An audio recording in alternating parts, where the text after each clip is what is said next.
Hello everyone. Today I'm going to talk about the Thomas Sording's essay, The Ecumenical Dimensions of the Galatians in chapter 4. Thomas Sording is a German Catholic theologian and professor of the New Testament at the Ruhr University of Bochum. In this essay, Thomas Sording claims the letter to the Galatians as a document of ecumenism in New Testament, written in his essay Ecumenical Dimensions of the Galatians. When Galatians is as an ecumenical document, ecumenism is not a radical openness for whatever might be said by the baptized, but a process of the theological discourse within a wider field of the predication, meditation, and practice, searching for the freedom of the faith, the truth of the gospel, and the community of the church.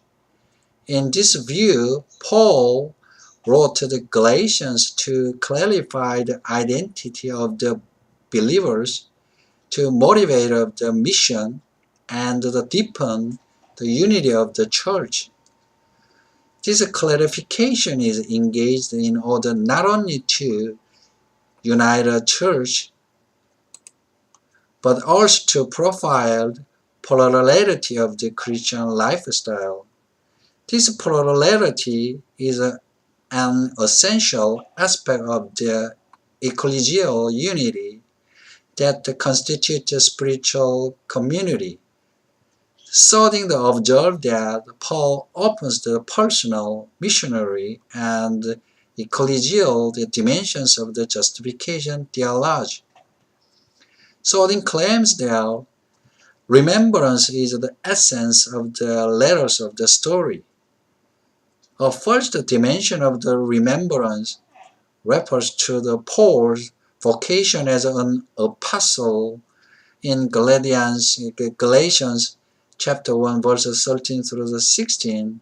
He represents himself as a former enemy of the church who was called by God to become a missionary of the Christ. In Romans, Paul discusses the problem that the great majority of the Jews will not become member of the church, so that he has to set forth what the special role of the Jews might be in the God's salvation plan. But in the Galatians, Paul concentrated on the proclamation of the gospel and the invitation into the church.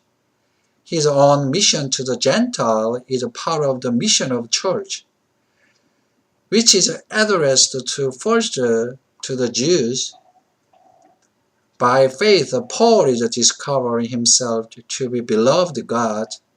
Although he was God's enemy, Paul reflected the theology of the justification not as a part of the revelation he received, but as a consequence of his vocation. Justifying faith allows him, as well as every believer, to find the peace of God in his own heart. Second dimension of the remembrance refers to the apostolic council.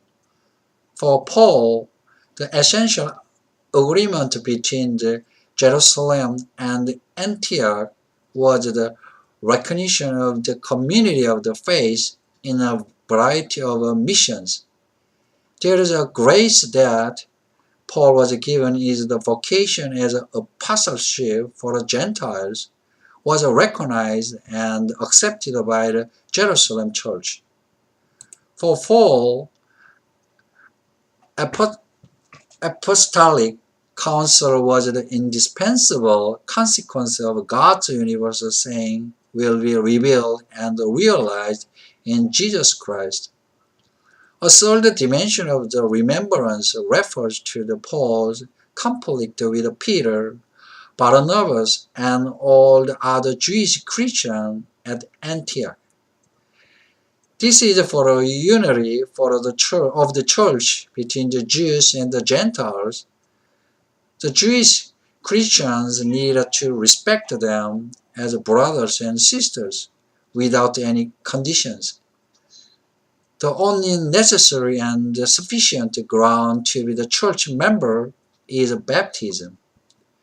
In all three dimensions, it is God the Father who fulfills his righteousness, Jesus the Son in whom the justification fits, the Holy Spirit who opens individual believers for a community and the mission of a church, and open the apostolic mission for the religious desire of humans, and open the ecclesial community for the plurality of the believers.